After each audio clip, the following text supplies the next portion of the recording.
Adjunct Professor Moran, Microeconomics 112. In this session, we're going to review some information from the last chapter on how to calculate the marginal revenue product of labor. We're going to do that for two different wage rates. Keeping in mind that the marginal revenue product of labor is the demand curve for the individual firm for labor, and when the wage rate changes, the demand curve shifts. Once we have that information, we can derive the demand curve for the industry, and given, we're not going to be calculating, this is given by the problem. Once we have the demand curve for the industry, we can then determine the equilibrium wage rate and number of workers in the market. Then, when the demand curve shifts, we can determine the new equilibrium wage and quantity of workers supplied and demanded. We can graph it and see what happened. Okay, suppose we have the Acme Belt Company is a price taker in both the input and output markets, hiring and selling its product, hiring workers and selling its product. That means it's a purely competitive firm in both markets. Okay, we have number of workers that can potentially be hired, the total quantity of output per day that will be produced, and the marginal physical product. Okay. Marginal physical product as opposed to marginal product. Marginal physical product is how many extra boxes fall off the assembly line when you hire one additional worker. Okay. Our marginal revenue product, you take the marginal physical product and multiply it by how much the firm can sell it for. Then, given the wage rate in the market, we can determine how many workers the firm will hire and what the product will be.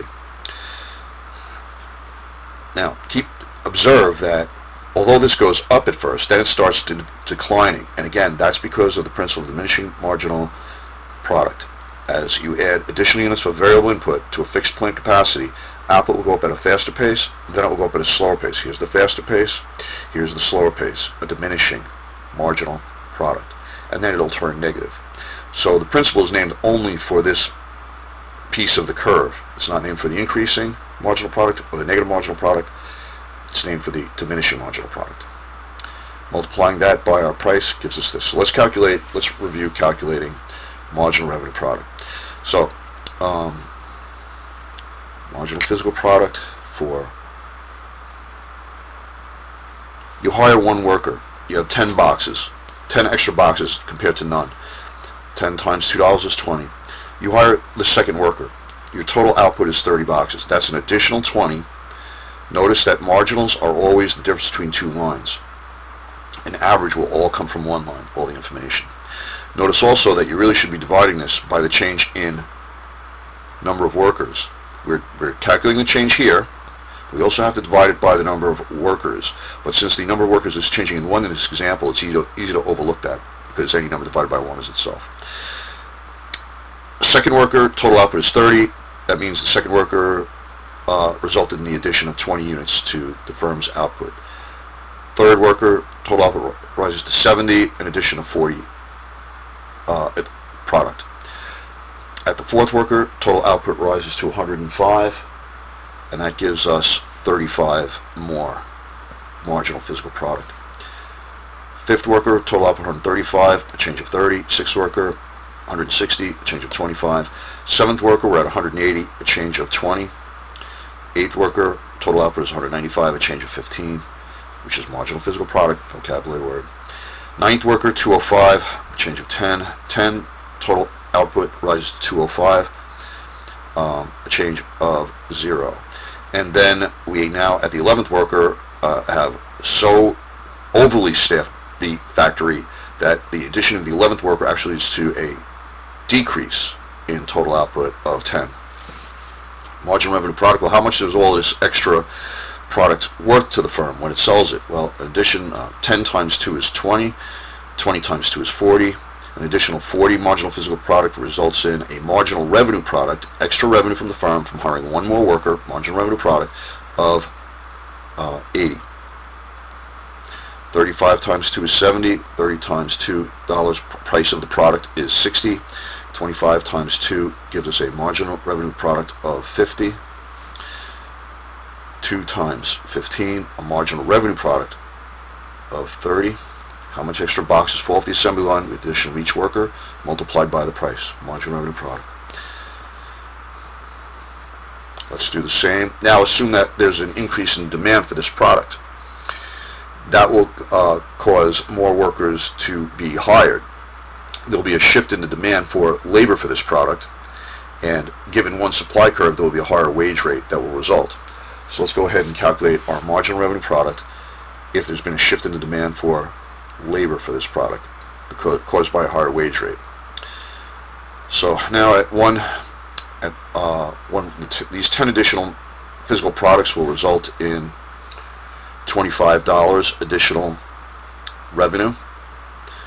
Hiring another worker results in additional 20 boxes fall off the assembly line. Marginal physical product times 250 gives us 50. The third worker, an extra 40 marginal physical product comes off the assembly line. Multiplying that by 250 gives us 100 marginal revenue product. A new higher demand curve is resulting. At every worker, there's a higher number of workers demanded. Okay, at 4 workers, an extra 35 falls off the assembly line. What's that worth? Times $2.50 for the product itself is $87.50. 30 times 250 is 70. 25 times 250. 250 times 20. 15 times 250. 37.50. 10 times 250, 25, 0, and minus 25.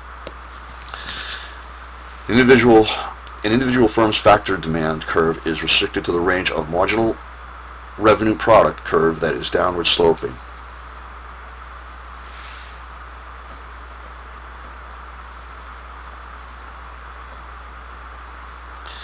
The firm will achieve the best result in this area. So if there are two numbers equal on either side, always go to the side where it's downward sloping, the demand curve portion. If the marginal resource cost or wage faced by the firm is $20 and the price of belts is $2 a week, so $2 a week we're picking from this demand curve. Marginal revenue products is a demand curve for labor. The marginal resource cost in this curve is a price taker, so that means that its supply of labor, marginal resource cost, is perfectly elastic. And we're looking at a downward sloping demand curve, marginal revenue product. So the wage rate is $20. What's the wage rate that's going to prevail? Well, if someone is contributing 80 and only costing you 20, you're going to hire it. So you're going to hire the third worker. If somebody wage rate is $20 and this person's contributing $70 extra output, then you're going to hire them. 60 compared to 20, 50 compared to 20, 30, 40, 30, 20. This firm will hire 9 workers at a wage rate of $20 and produce 205 units of output. If the marginal resource cost or wage faced by the firm is $20 and the price of the belt rises to $2.50, so the demand curve has shifted.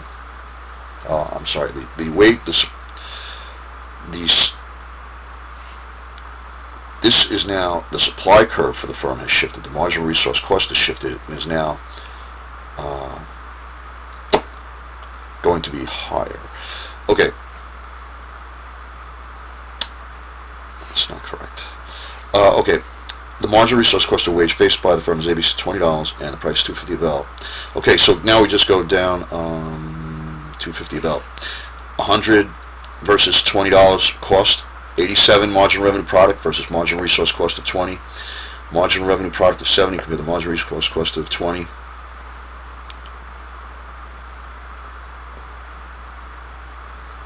This firm is also going to hire 9 workers.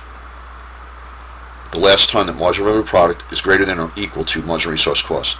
You're not going to go to the 10th worker where this guy's contributing nothing and you're paying him 20. She'd stop here where 25 is still larger than the wage rate of $20.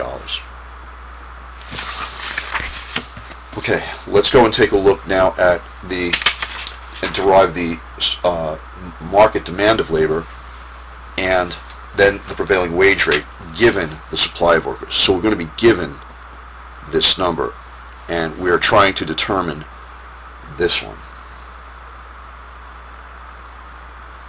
Okay, we're assuming there are 1,000 identical firms in the industry. So what we do is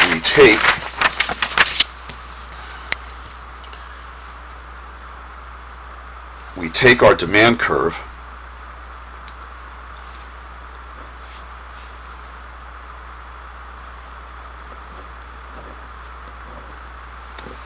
and at $20 wage rate, firms will hire 9 workers, and there are 1,000 firms. If the wage rate were $30, then firms would only hire 8 workers, times 1,000 is 8,000. Individual firm, industry. So this is where these numbers are coming from. They're coming from our demand curve, a negative slope between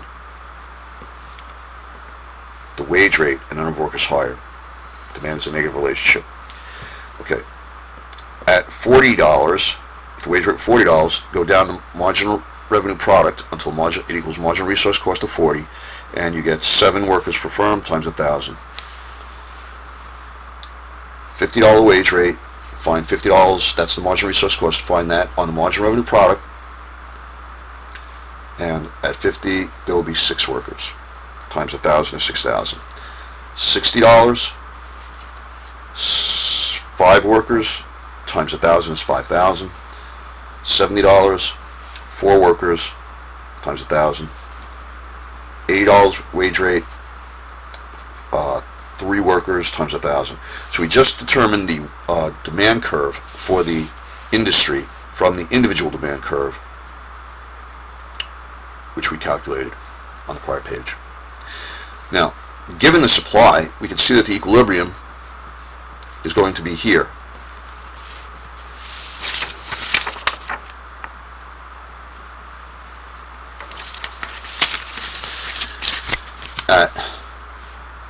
Given the wage rate $20 and the price of belts is $2, so we're picking from the demand curve that represents a $2 belt. That's these columns here.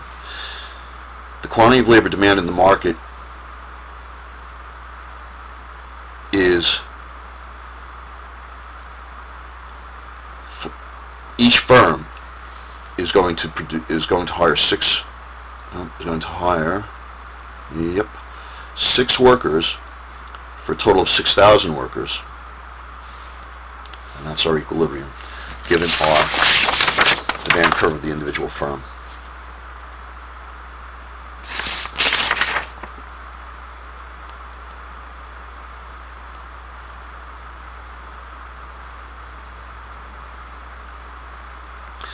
Okay, now this table shows the market supply as well as the demand. Given the wage rate has increased, there's going to be a shift in the supply of labor.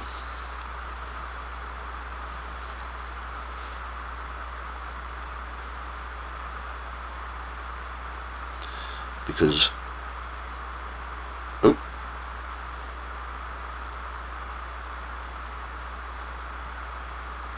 I'm drawing a shift in the demand for labor.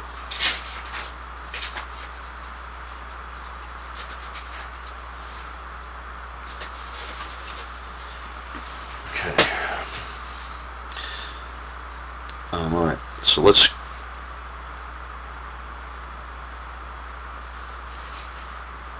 All right.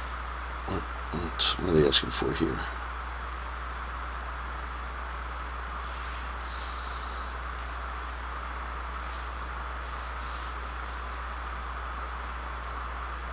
Okay, so here we have $50. Okay, so here's $50, and here's the 6 that we determined over here.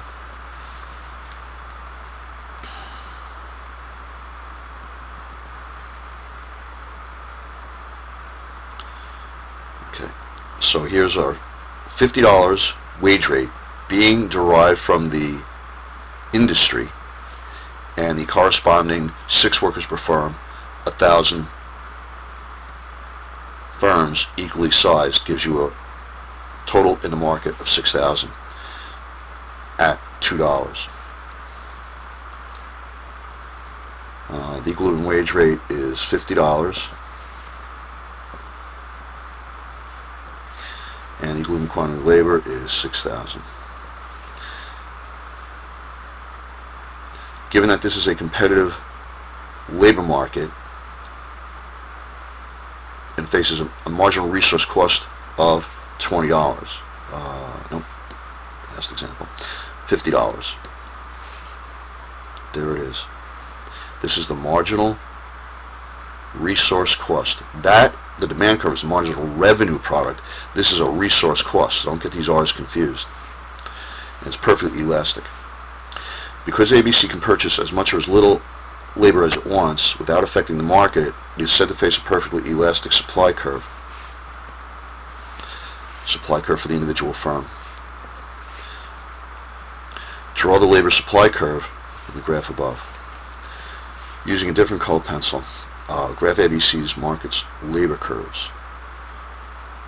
And given that the belt has increased to 250, well, at 250, there is now 6,500. And the wage rate that will prevail is going to be $55. So once the wage rate changed, the demand curve for that, once the price of the product changed, the demand curve for this labor shifted also, because the demand for labor is derived from the demand for the product. So since the product demand went up, causing a higher price for the product, the demand for labor also changed, giving us a new equilibrium. Since the price of the product went up, the wage rate went up, and the number of workers demanded by the industry went up.